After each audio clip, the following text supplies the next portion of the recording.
What does it look like to have a theology that starts with the land? Walter Brueggemann states, land is central, if not the central theme of biblical faith.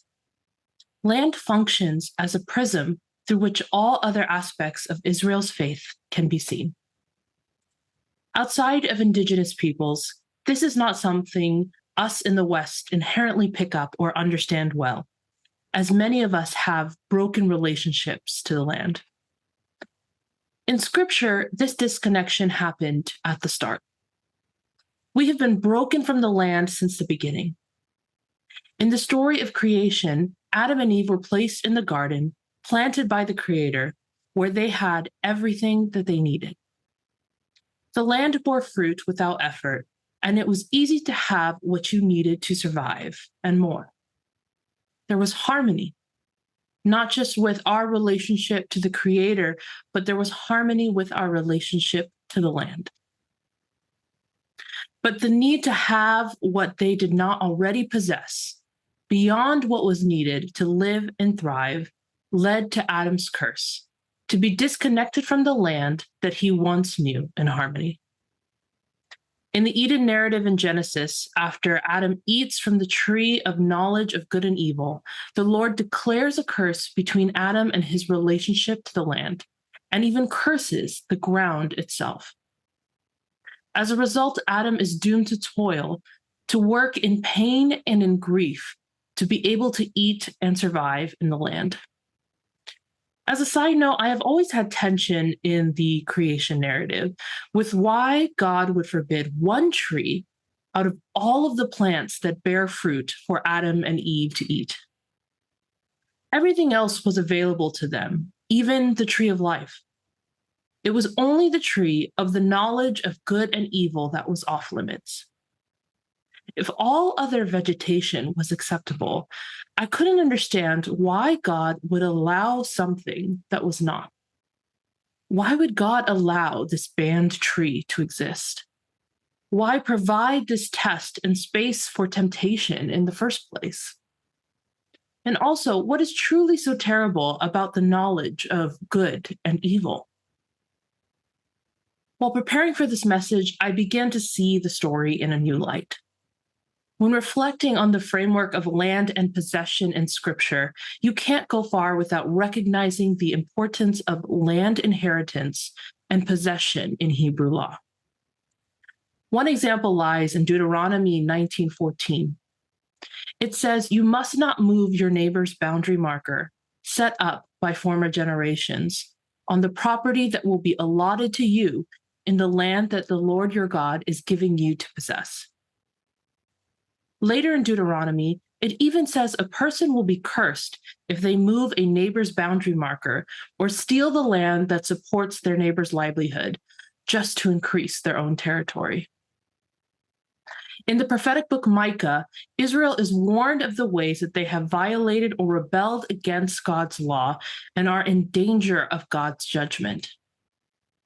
One of the accusations against Israel that is found in Micah 2 says, "Woe to those who devise wickedness and evil deeds on their beds.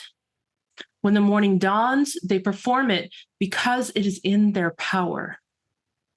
They covet fields and seize them, houses and take them away.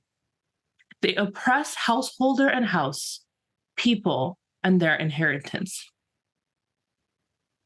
Taking something that is not yours when you have the privilege of having everything you need is a part of what is abhorrent to God. Maybe what God saw that was so terrible was that Adam and Eve were convinced to take something that was not theirs, even though abundance and paradise had been offered to them. In a sea of trees, they were convinced the one thing that was not theirs to take was worth taking. It almost echoes the parable the prophet Nathan tells King David, a rich man going after a poor man's single sheep, when he takes Bathsheba for himself, destroying her and Uriah's life and marriage. Maybe this is how God saw what Adam and Eve did in the garden. They took what did not belong to them, and not out of need, which is often the beginning of unfair systems where some take and hoard when others do not have. The serpent's voice helps you rationalize the benefits of wrongfully taking something that is not yours. This results in exile from the garden and the curse of painful work in order to live and survive.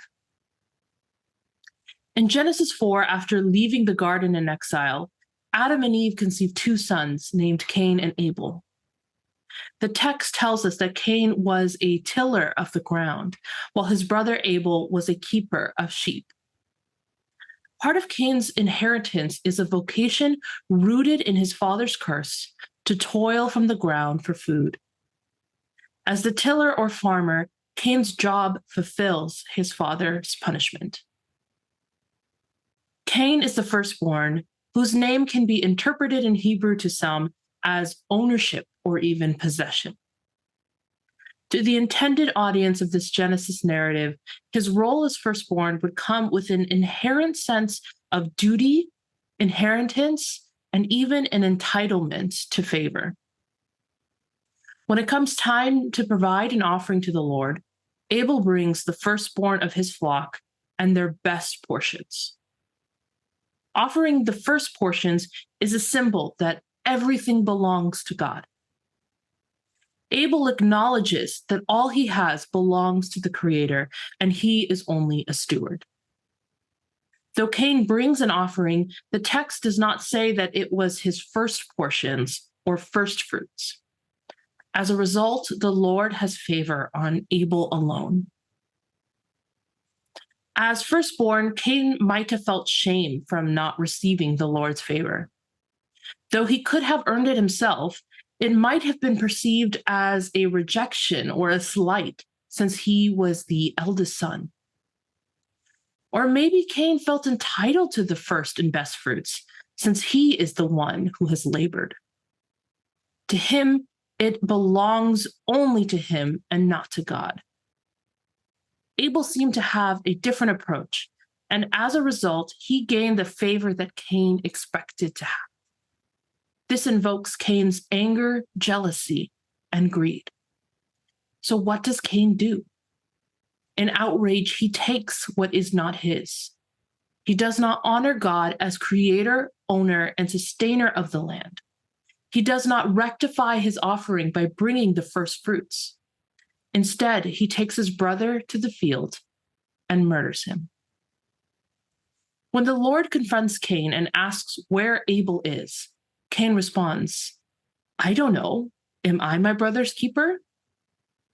In a defensive spurt, Cain has revealed his self-interest. He is not responsible for his brother, even though he has just murdered him with his own hands. What started as a disconnection from the land has now led to a disconnect from his responsibility to others and a lack of accountability for his own violence. Abel's blood cries out to the Lord from the ground, and Cain is punished for his actions. He receives an additional curse between him and the land. Between the curse of both Adam and Cain, his disconnect with the land and the Creator has deepened. What was once organic now has to be manufactured. When Cain tills the ground will not listen and bear abundance. In this ancient time, this would feel like a death sentence. God also describes the ground as opening up its mouth to swallow Abel's blood, taken by violence. The land itself here is personified as having a mouth that consumes. Many other places in Scripture mention that the ground or the earth has a mouth that swallows or vomits out our wrongdoing, violence, and disregard for the land and others. The earth suffers our abuse. The earth consumes our violence. It opens up its mouth and swallows it. It devours and is polluted by our violence. When it opens its mouth, we do not hear a voice, but we feel its judgment. It ingests the evidence of Cain's crime and becomes its witness. And Cain becomes a fugitive, and his life will no longer be sustained by the land as it is once intended. Now, Cain is cursed to wander the land in exile, just as his parents were barred from Eden. Cain and Adam become an archetype for Israel, the chosen people who stray from the Lord's justice. In Scripture, the land was defiled and spits them out. Cain and Adam also become an archetype for anyone who takes what is not theirs, refuses accountability, and fails to recognize that everything belongs to God. In the biblical narrative, this mindset will always lead to exile from the land. Both Cain and Adam are driven from harmonious communion with Creator and creation. In Genesis 4:14, Cain says that the Lord has driven him away from the soil and the Lord's face. For them to be disconnected from the land is to be disconnected from God. Now, God's mercy remains, and Cain is not fully abandoned to death, but Cain is cursed to wander and become a rootless settler, resulting in both disconnection from the land and a sense of place. A sense of place is about the particularity of who you are in connection to where you are. As punishment, Cain loses a sense of familiar and familial belonging. He must go where the land feels strange and lose his sense of rootedness. Due to colonization, many of us have become similar uprooted settlers with broken relationships to the land. Displaced by violence, loss, and desire for what we do not have, we have become wanderers on the earth. Eventually, what was uprooted becomes rootless unless we seek to foster our connection to the land once again. But is this possible? How do we build this connection again, especially for those with severed roots lost in diaspora? How do we return from exile and displacement? This is the movement of Scripture, God bringing Israel to the promised land. Violence, injustice, and empire lead them to lose it, but they long to return. In order to do so, the people need the prophetic to hear God speak and bring them back from exile. So how does the prophetic speak to us, drawing us back to these roots? How do we return from exile? Maybe first, we need to start to see land as sacred again, and an important part of how we interact with God. Western colonization has twisted our view of the land as something we can seize and sever from others. When we see it as a possession, we sever it also from ourselves. The land must become sacred again, something that we can harm and pollute with our violence. We must become stewards. If you believe in a creator God, then all land is a gift to sustain our lives. Land is sacred because it belongs to God and is given as an inheritance. We all have an inheritance, but we must honor each other's ties to the land and do the work of reparations, repairing the damage of displacement and stolen land. There is enough inheritance for all of us if we remember that the land is not ours to possess, but to steward and to care for.